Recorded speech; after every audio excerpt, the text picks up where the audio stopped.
مولاي صل وسلم دائما دائما دائما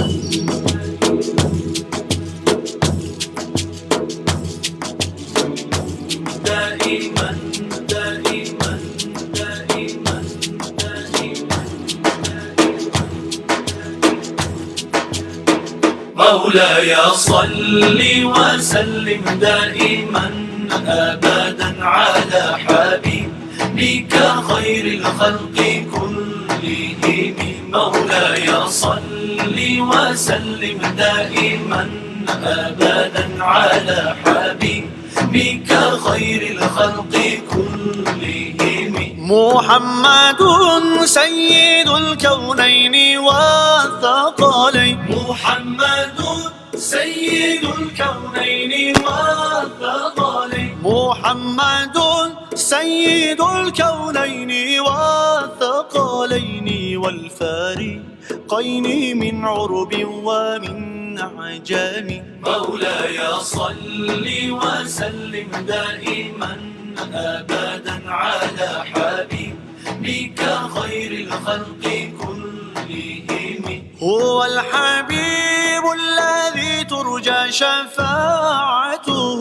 هو الحبيب الذي ترجى شفاعته هو الحبيب الذي ترجى شفاعته لكل هول من الأهوال مقتحم مولاي صل وسلم دائما أبدا على حبيبك خير الخلق كلهم مولاي صل دائما أبدا على حبيبك خير خلق الله كلهم مولاي صل وسلم دائما أبدا على حبيبك.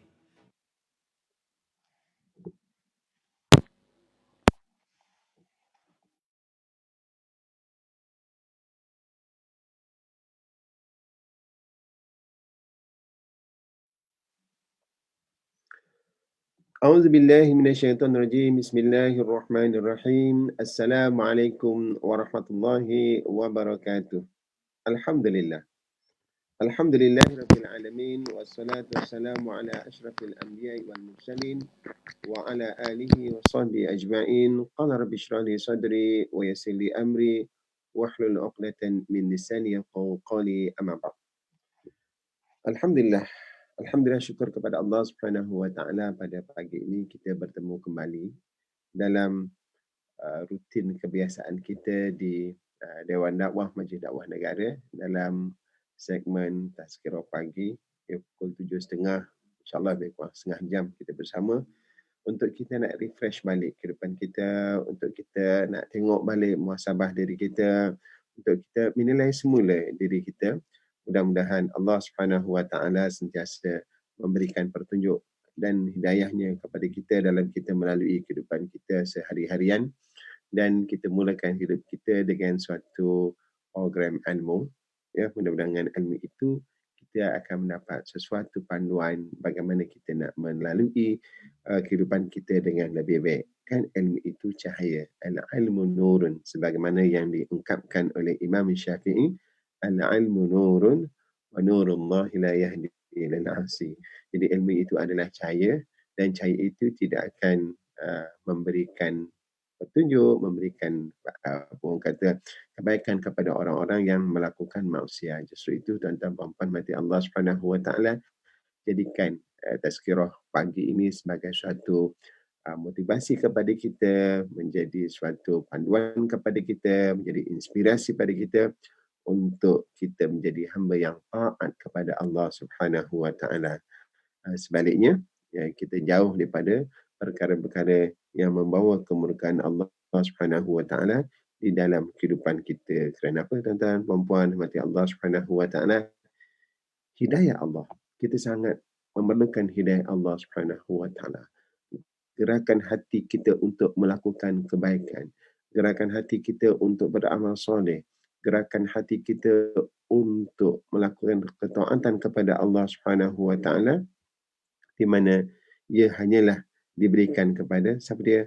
Orang-orang yang bertakwa kepada Allah Subhanahu Wa Taala, yang menjauhkan diri daripada maksiat. Ya, baik tuan-tuan puan-puan mati Allah Subhanahu Wa Taala, sebelum kita pergi jauh lagi dalam tazkirah pagi kita pagi-pagi ini, jangan lupa untuk kita like, kita kongsikanlah like ni page kita sebagai tanda sokongan tuan-tuan puan-puan kepada aktiviti dakwah kita.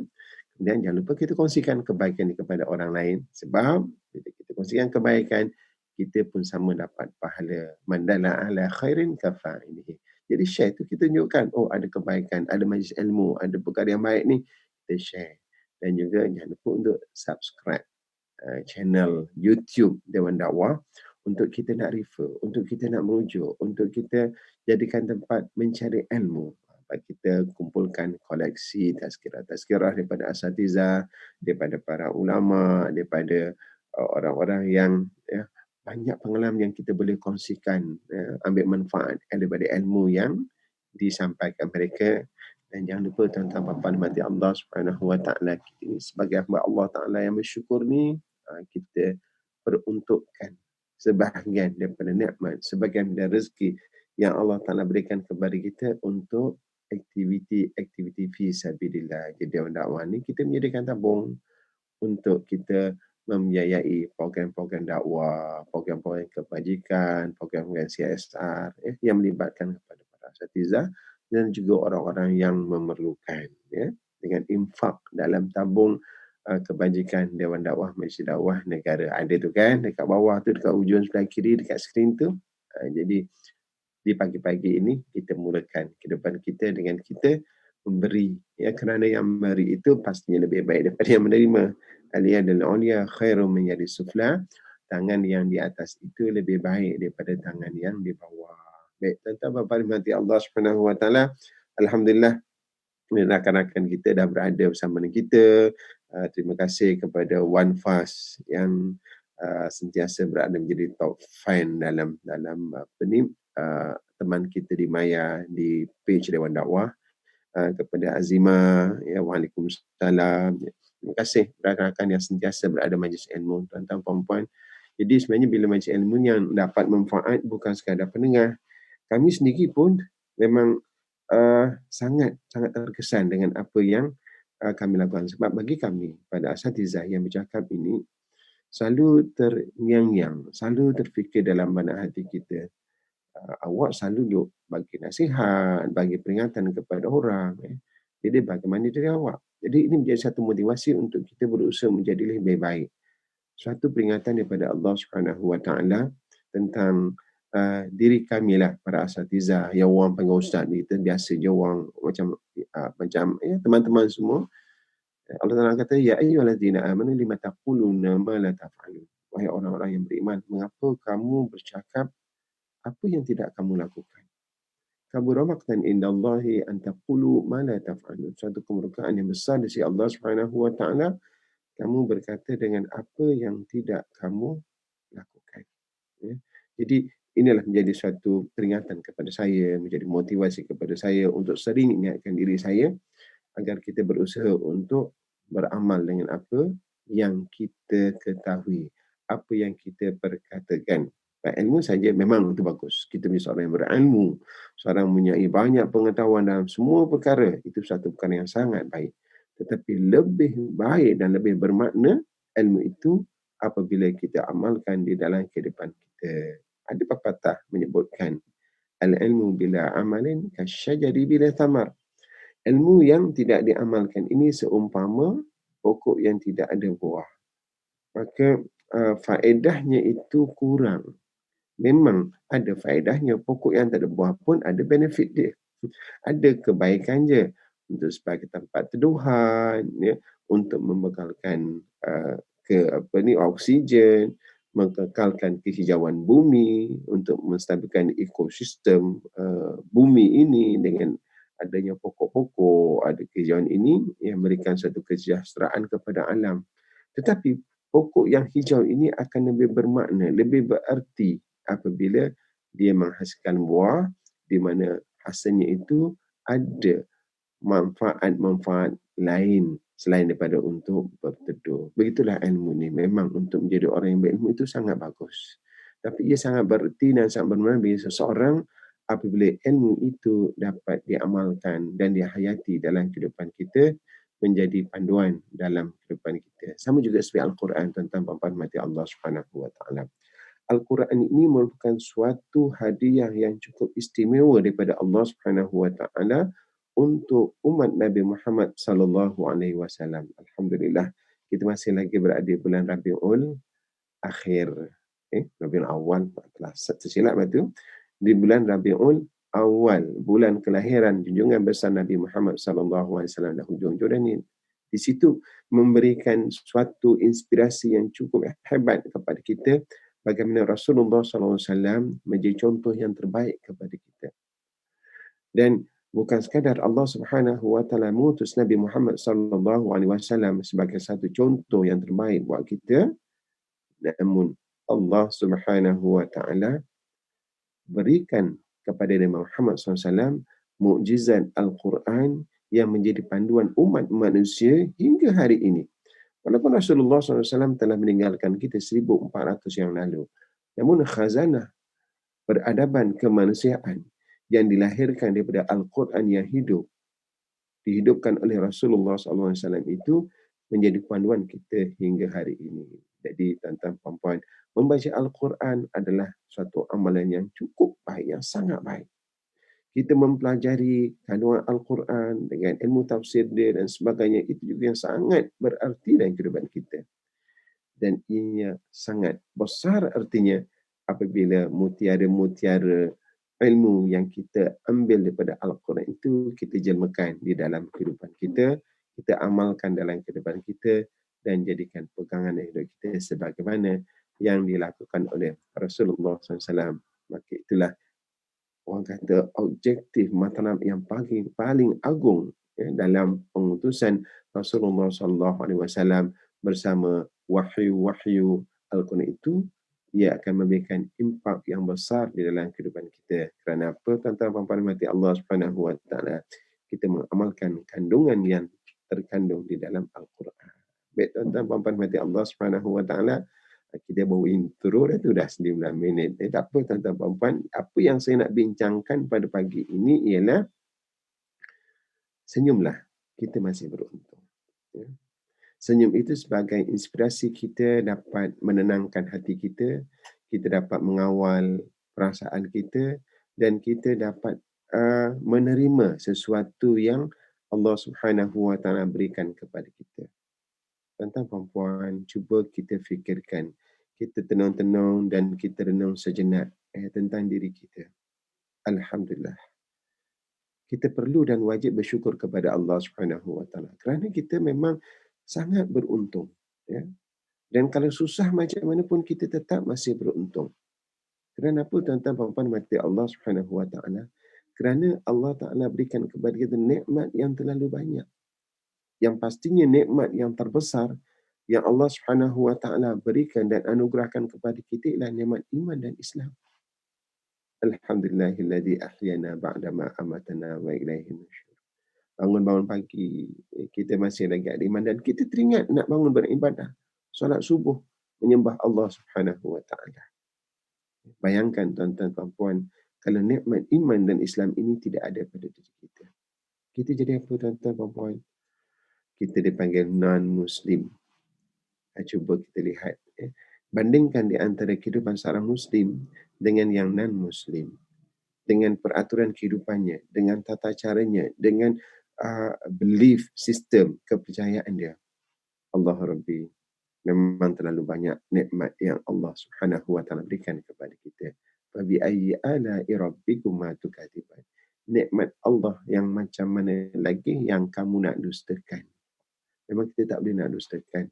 Alhamdulillah, yang pertama sekali kita dipilih oleh Allah Subhanahu Wa Taala untuk menjadi hamba yang mukmin Muslim, menjadikan kita sentiasa ingat dan kita ada panduan dalam kehidupan kita. Tuan-tuan puan-puan mati Allah Subhanahu Wa Taala, kita masih lagi menghadapi suatu kehidupan yang sukar, ya. Dengan keadaan pandemik hari ini yang jumlahnya bukan kecil tuan-tuan puan-puan, ya.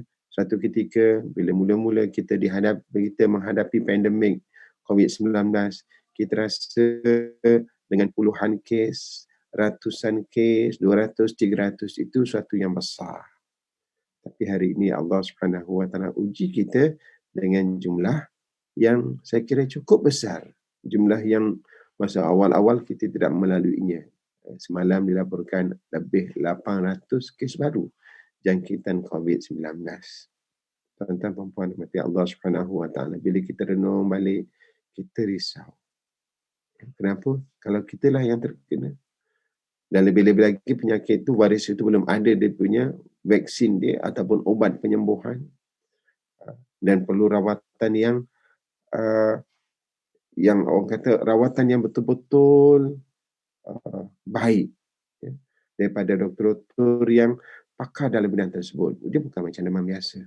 Namun tuan-tuan puan-puan mati Allah Subhanahu Wa Taala, kita tak masih bersyukur. Kita tetap masih beruntung. Kerana apa? Kerana kita ada Allah yang kita memohon, kita meminta bantuan kepadanya. Itu daripada sudut jiwa kita. Kita ada sesuatu yang menenangkan diri kita. Baik, tuan-tuan puan-puan mati Allah Subhanahu Wa Taala, rentetan daripada itu. Kita lihat ramai di kalangan sahabat-sahabat kita yang menghadapi kesukaran, menghadapi kepayahan dalam hidup dengan kekurangan kewangan, kehilangan mata pencaharian, kesempitan kehidupan. Tuan-tuan puan mati Allah Subhanahu Wa Taala. Pun begitu kita masih lagi beruntung.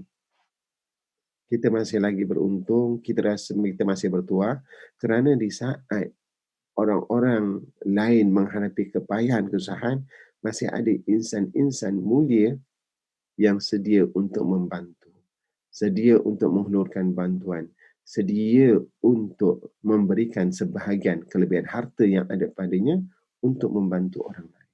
Ini bukan suatu budaya yang sangat baik. Budaya memberi, budaya berkongsi, budaya berinfak, sangat digalakkan di dalam Islam. Itulah tuan-tuan dan puan, kita sangat bersyukur kepada Allah Subhanahu Wa Taala kerana dalam sistem kemasyarakatan kita ramai pihak yang orang kata ada cakna prihatin terhadap apa yang berlaku terhadap orang Islam yang lain. Nabi Muhammad SAW menyatakan, "Man lam yahtamu bi amril muslim falaysa minhum." Inilah ruh semangat yang diambil oleh kita semua umat Islam hari ini, di mana kita sentiasa prihatin, ambil tahu terhadap apa yang berlaku kepada umat Islam. Nabi sebut tadi hadis, "Man lam yahtamu bi amril muslim." Siapa yang tidak ambil kisah, tidak ambil berat, tidak cakna dengan apa yang berlaku terhadap orang Islam, falaysa minhum, maka mereka bukanlah di kalangan mereka. Jadi alhamdulillah, syukur kita masih beruntung. Dalam keadaan susah payah, kita tetap ada cara-cara untuk mendapatkan kehidupan. Yang penting tuan-tuan puan-puan, kita ada sifat sabar atas kesusahan, sedikit kesempitan. Mungkin sebelum ini kita sudah biasa dengan sedikit orang kata ketenangan, kelapangan, kemewahan. Jadi Allah Ta'ala uji seketika, tak lama pun insya-Allah. Ya. Jadi orang kata ombak ini, kesukaran ini dia akan berlalu sebentar. Ya. Hanya seketika daripada puluhan tahun kita dah hidup dalam keadaan senang, kita hampir setahun diuji, mungkin 2 tahun. Jadi terlalu sedikit dibandingkan dengan kesenangan, nikmat, kemewahan yang Allah Ta'ala berikan kepada kita. Saya nak kongsikan kepada tuan-tuan dan puan mati Allah Subhanahu Wa Taala kisah salafus salih yang diceritakan daripada dalam kitab As-Siqat oleh Ibn Hibban, yang menceritakan tentang kisah Abu Qilabah. Ya. Abu Qilabah ini adalah seorang alim, seorang yang abid, mengabdikan diri kepada Allah Subhanahu Wa Taala, yang diuji oleh Allah Subhanahu Wa Taala dalam keadaan yang susah. Hidupnya di padang pasir, dalam keadaan yang miskin, buta dan kudung, tetapi dia tetap bersyukur kepada Allah Subhanahu Wa Taala dan memuji Allah Subhanahu Wa Taala, dan mulutnya, lidahnya sentiasa basah membaca zikir dengan kata-kata Alhamdulillahilladzi faddalani ala kathirin mimman khalaqa tafdila. Jadi zikir ini diambil daripada ayat Al-Quran, Alhamdulillahilladzi faddalana ala kathirin mimman khalaqna tafdila. Di mana Allah Subhanahu wa taala memberikan gambaran kepada sifat orang yang sentiasa bersyukur ya kepada Allah Subhanahu wa taala dan segala nikmat yang dianugerahkan kepada mereka. Alhamdulillahilladzi faddalana, segala puji bagi Allah yang telah memberikan kepada kami, menganugerahkan kepada kami ala katsirin mimman khalaqna, di atas hamba-hamba yang lain yang diciptakan, tafdila, sebagai kelebihan. Ya. Jadi mengakui nikmat yang Allah Ta'ala berikan kepada kita. Inilah ayat yang sentiasa menjadi basahan lidahnya, walaupun dirinya itu dalam keadaan yang susah, di padang pasir yang tidak ada apa-apa. Jadi suatu ketika Abu Ibrahim ya, berjalan-jalan di padang pasir, sesat di padang pasir, berjumpa dengan Abu Qilabah yang dalam keadaan yang duduk berseorangan, tidak mempunyai apa-apa, matanya buta, tangannya kudung. Tetapi sentiasa membaca Alhamdulillahilladzi faddalani ala kathirin mimman khalaqa tafdila.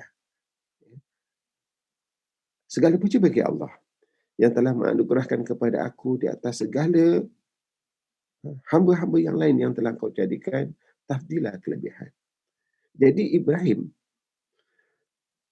Abu Ibrahim ini apabila berjumpa dengan Abu Qilabah dalam keadaan yang begitu, tetapi sentiasa memuji Allah Subhanahu wa taala dengan anugerah-anugerah yang diberikan, sehingga Abu Ibrahim ini tertanya-tanya apakah kelebihan yang ada padanya, sedangkan tangannya ketika itu kudung, matanya buta, seorang diri, tidak ada siapa-siapa di situ.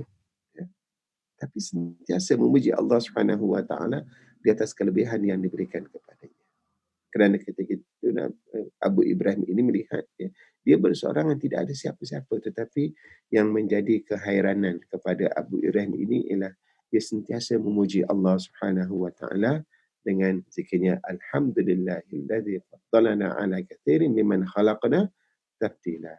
Jadi bila berjumpa dengan Abu Qilabah tadi dan keadaan begitu, maka Ibrahim tadi pun berjumpa dan memberi salam. Ya. Abu Ibrahim memberi salam dengan Assalamualaikum. Maka Abu Qilabah pun bertanya, siapakah kamu? Datang daripada mana? Ya. Dan Ibrahim pun bertanya balik ya, kepada Abu Qilabah ni, siapakah kamu? Kenapa seorang diri? Tiada siapa-siapa di sini, berseorangan. Ya. Maka ketikalah terjadi satu perbualan di antara mereka. Ya. Dan mutiara kata yang disampaikan oleh Abu Qilabah, mengapa dia sentiasa berkata dengan Alhamdulillahilladzi faddalana ala kathirin mimman khalaqna tafdila. Ya, maksudnya Allah, segala puji bagi Allah yang telah memberikan kepada kami kelebihan dibandingkan dengan makhluk-makhluk yang lain. Ya. Maka tersentak Abu Ibrahim ketika itu, kerana dalam keadaan buta, dia kata Allah Subhanahu wa taala masih memberikan akal kepada akal untuk berfikir. Dia tak nampak, tapi mata hatinya masih hidup dan boleh berfikir. Di saat ya, ramai orang yang mempunyai akal tetapi mereka gila, mereka tidak waras, mereka tidak menggunakan akal itu dengan perkara yang sepatutnya. Ya, mereka menggunakan akal untuk melakukan perkara-perkara yang dibenci oleh Allah Subhanahu wa taala.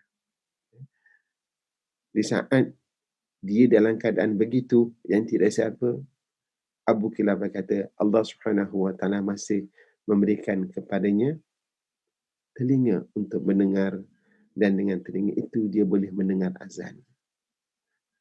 Boleh mendengar kata-kata daripada insan yang lain.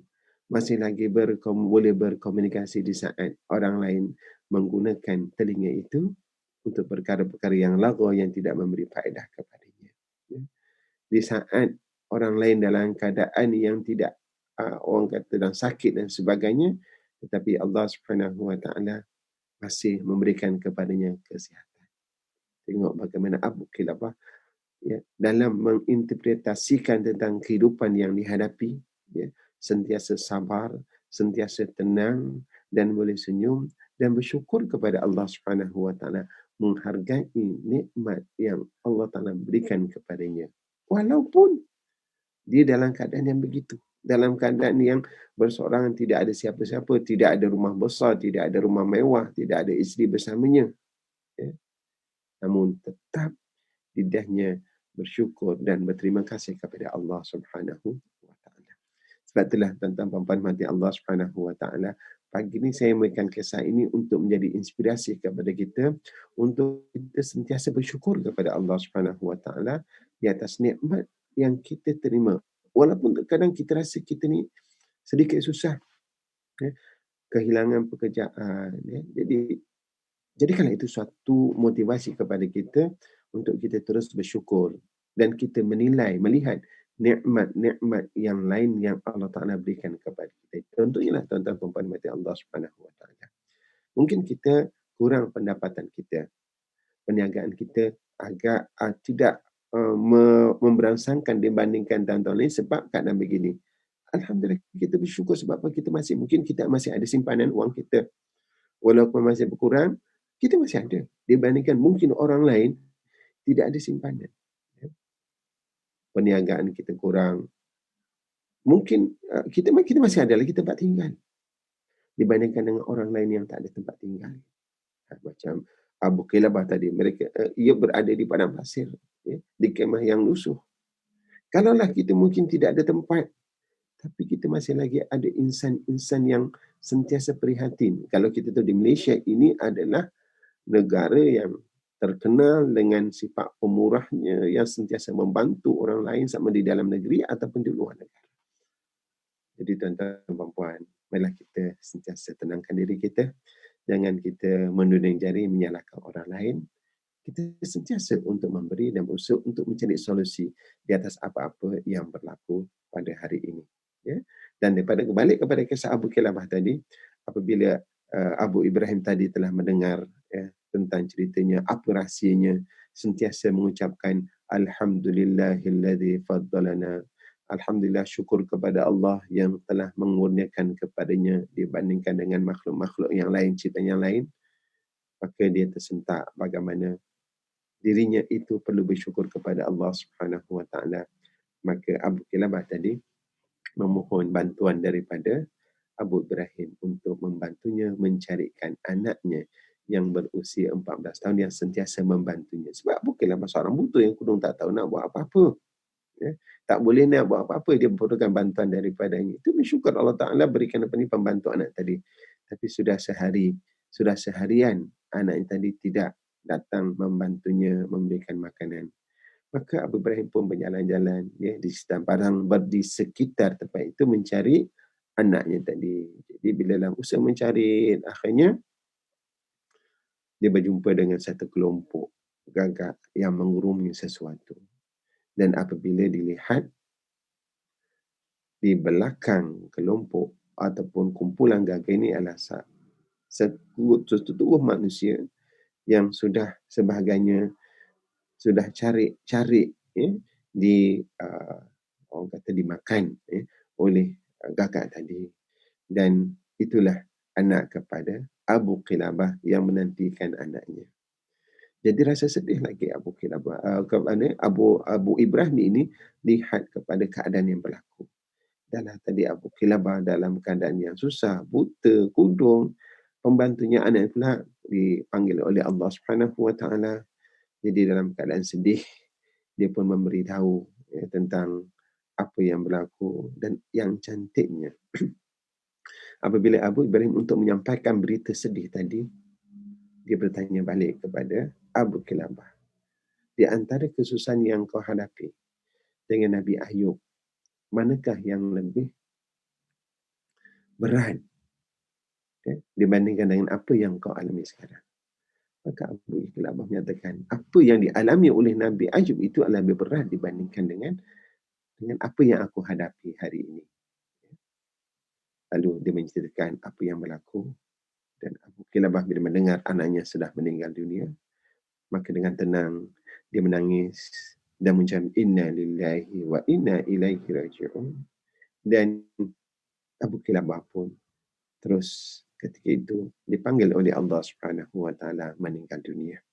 Jadi tuan-tuan puan-puan rahmati Allah Subhanahu Wa Taala, kisah yang dapat kita pengambil pengajaran di sini ialah kita lihat keadaan hidup kita hari ini, kita masih beruntung, kita masih bertuah di bumi negara kita Malaysia ini, walaupun kita dalam keadaan susah, masih terlalu banyak nikmat Allah Subhanahu Wa Taala yang kita kecapi. Maka kerana itulah kita harus bersyukur, kita terus senyum, kita terus tenang dan kita sabar untuk mencari redha Allah Subhanahu Wa Taala. Alhamdulillah, tuan-tuan puan-puan mati Allah Subhanahu Wa Taala. Insyaallah sekadar dulu untuk tazkirah pagi di Dewan Dakwah Masjid Dakwah Negara pada pagi ini. Jangan lupa untuk kita kongsi-kongsikan apa yang kita lakukan pada hari ini, share ya, posting kita hari ini dengan orang lain. Jangan lupa juga untuk kita like page Dewan Dakwah Masjid Dakwah Negara. Kita sama-sama berkongsi rezeki, sumbangkan untuk Majlis Dakwah Negara. Mudah-mudahan ia menjadi saham kita apabila kita kembali menemui Allah Subhanahu Wa Taala di akhirat nanti. Jadi dulu yang benar itu daripada Allah Subhanahu Wa Taala, yang salah dan salah itu daripada kelemahan saya sendiri. Aqulu qali hadza wa astaghfirullahalazim li wa lakum wa billahi taufiq wal hidayah. Assalamualaikum warahmatullahi wabarakatuh. Salam hormat daripada Dewan Dakwah Majlis Dakwah Negara. Jumpa lagi insya-Allah. يا ربي بالمصطفى بلغ مقاصدنا، يا ربي بالمصطفى بلغ مقاصدنا، يا ربي بالمصطفى بلغ مقاصدنا، واغفر لنا ما مضى يا واسع الكرم. مولاي صل وسلم على حبيبك